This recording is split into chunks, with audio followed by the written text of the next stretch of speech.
नमस्कार साथियों, इस वीडियो में 35 महत्वपूर्ण प्रश्न लेके आए हैं। तो चलिए स्टार्ट करते हैं। पहला प्रश्न है, एलएपी की दर से रेल सेवा को क्रेडिट किया जाएगा, यानी कि एक महीने की कितनी एलएपी मिलती है। तो एक महीने की 2.5 एलएपी मिलती है साथियों, और ये पूरे कैलेंडर वर्ष में 30 एलएपी मिलती है, और ये 15-15 के टुकड़ों में मिलती है, जो कि जनवरी से जून तक 15 और जुलाई से दिसंबर तक 15 मिलती है। और एक महीने की हम काउंटिंग करें तो ये 2.5 दिन पर दिन आती है। और यहीं अगर एचएलईपी की बात करें तो वो 20 मिलती है पूरे कैलेंडर वर्ष में, और जो कि 10-10 के टुकड़ों में 2 बार मिलती है। जनवरी से जुलाई तक 10 एचएलईपी और जुलाई से दिसंबर तक 10 एचएलईपी।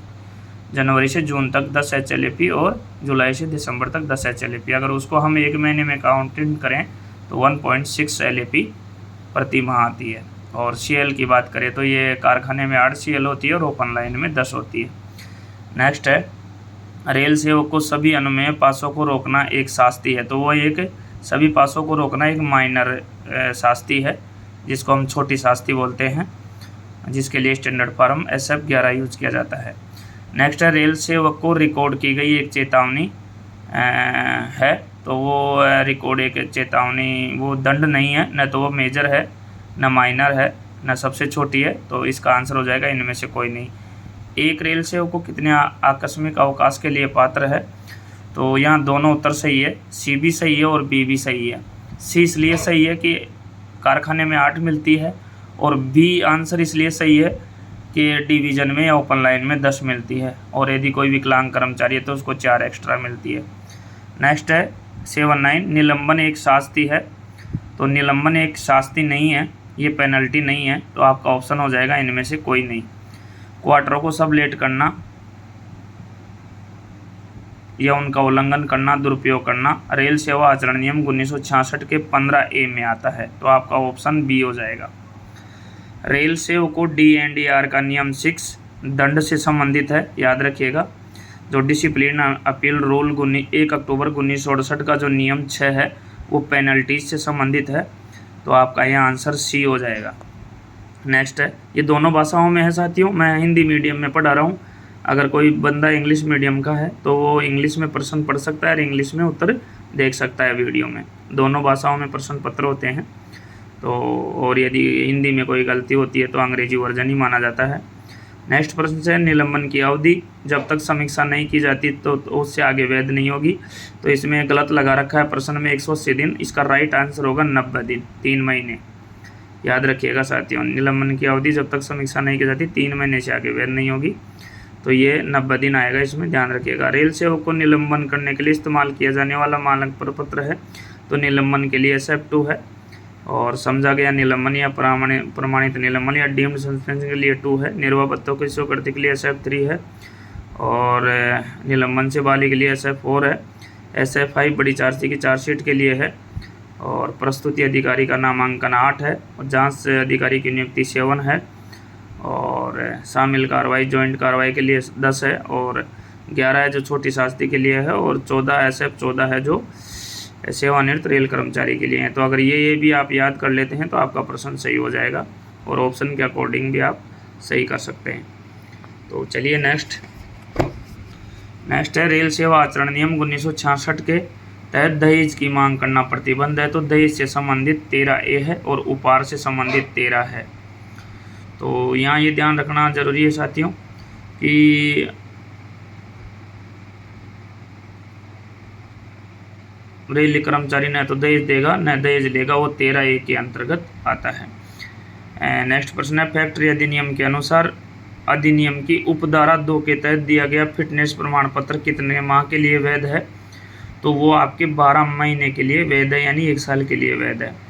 नेक्स्ट है साथियों, फैक्ट्री अधिनियम के अनुसार यदि किसी कंपनी में कर्मचारियों की संख्या 1000 है तो फैक्ट्री अधिनियम के तहत एक CSO की नियुक्ति होती है, जिसको हम चीफ सेफ्टी ऑफिसर बोलते हैं। तो आपका आंसर सी हो जाएगा, 1000 वर्कर। फैक्ट्री अधिनियम के अनुसार बच्चे का अर्थ उस व्यक्ति से है जिसे अपनी 15 वर्ष की आयु पूरी नहीं की है। तो यहाँ ऑप्शन ए होगा, जो 18 लगा रखा है वो गलत है साथियों। फैक्ट्री अधिनियम के अनुसार बच्चे का अर्थ उस व्यक्ति से जिसने अपनी 15 वर्ष की आयु पूरी नहीं की है। तो आपका ऑप्शन ए हो जाएगा, इसमें गलत लगा रखा है प्रश्न पत्र में। एक व्यक्ति जिसका कारखाना अधिनियम के तहत कारखाने के मामलों पर अंतिम नियंत्रण होता है उसे ऑक्यूपायर कहा जाता है। और जो प्रोडक्शन इकाइयों यानी जितनी भी प्रोडक्शन इकाई होती है एक जोन के अंतर्गत 2 हों 3 हों 4 हों, उसमें जो अंतिम मामलों पर नियंत्रण होता है उसमें पीसीपी होता है, प्रिंसिपल चीफ पीसीएमई होता है, प्रिंसिपल चीफ मैकेनिकल इंजीनियर। तो यहाँ दोनों का ध्यान रखना है। एक कारखाने में तो जो अंतिम नियंत्रण होता है वो ऑक्यूपायर होता है, वो CWM होता है। और अगर प्रोडक्शन यूनिट्स की बात करें, उत्पादन इकाइयों की बात करें, तो वहाँ पर CME साहब होते हैं, PCME होते हैं। तो PCME की फुल फॉर्म होती है प्रिंसिपल चीफ मैकेनिकल इंजीनियर।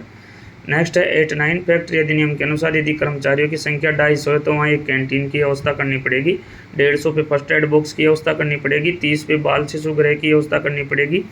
और यदि 500 कर्मचारियों से 500 या 500 से अधिक है तो एम्बुलेंस, डिस्पेंसरी और कल्याण निरीक्षक की व्यवस्था करनी पड़ेगी। कारखाना अधिनियम के अनुसार कारखाने के परिसर को कितने वर्षों के बाद पेंट और नवीनीकृत किया जाना चाहिए? तो 5 साल के बाद किया जाना चाहिए, याद रखिए यह जगह साथियों। और सफ़ेदी के मामले में 1 साल है, सफ़ेदी हर साल होनी चाहिए। नेक्स्ट है एक रेलवे महिला कर्मचारी को कितने दिनों का मातृत्व अवकाश मिलता है? तो 180 दिन का मिलता है। आप इसको 6 महीने कह सकते हैं, 26 सप्ताह कह सकते हैं।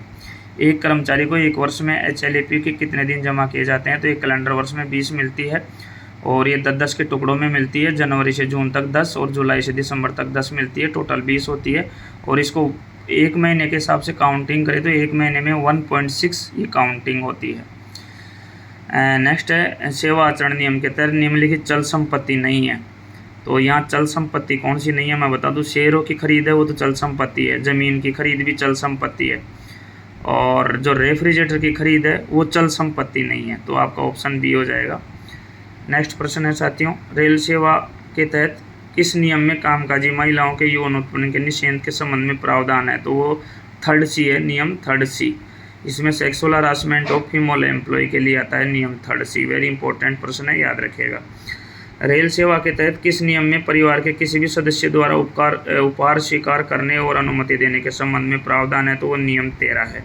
नियम 13 में उपहार से संबंधित है और नियम 13A दहेज से संबंधित है, याद रखिएगा। ये रेल सेवा आचरण नियम 1966 के प्रश्न है जो कि बहुत महत्वपूर्ण है। आपको रेल सेवा आचरण नियम 1966 है, उसके 24 नियम है, 24 के 24 आपको याद कर लेने चाहिए ताकि आपका गलत नहीं हो। एक कैलेंडर वर्ष में एक स्थायी रेल सेवक कितने दिनों का LAP पाने का हकदार होता है? तो 30 दिन का होता है और 20 दिन HLAP का होता है। और 8 CL मिलती है ओपन लाइन में, तो 10 CL मिलती है, याद रखिएगा।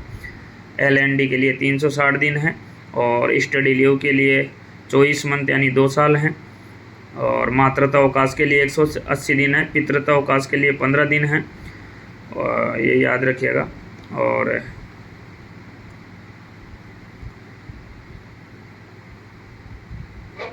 नेक्स्ट है 97, 2 से कम जीवित बच्चों के लिए कितने दिनों का पितृत्व अवकाश स्वीकार्य? तो 15 दिन का है।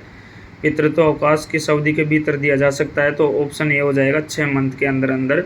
अगर आप नहीं लेते हैं तो फिर वो लैप्स हो जाएगा। वेरी इंपॉर्टेंट प्रश्न। नेक्स्ट है औसत वेतन पर छुट्टी की अधिकतम नकदीकरण सेवानिवृत्त है। तो 300 छुट्टियों पे नकदीकरण किया जाता है सेवानिवृत्ति समय पर। यदि आपने 300 छुट्टियां नहीं जोड़ी है तो कोई बात नहीं, अब आपको बाकी की LHAP जोड़ के 300 छुट्टियों का नकदीकरण कर दिया जाएगा।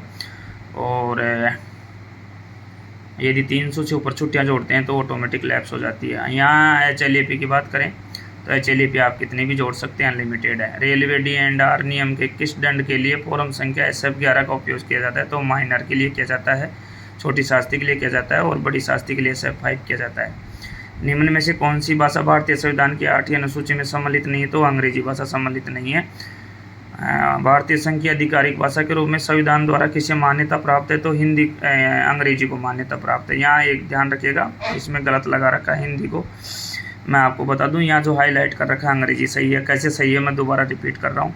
भारतीय संघ की आधिकारिक भाषा के रूप में, भारतीय संघ की राजभाषा तो हिंदी है लेकिन आधिकारिक भाषा के रूप में संविधान द्वारा अंग्रेजी को मान्यता प्राप्त है, ध्यान में रखिएगा।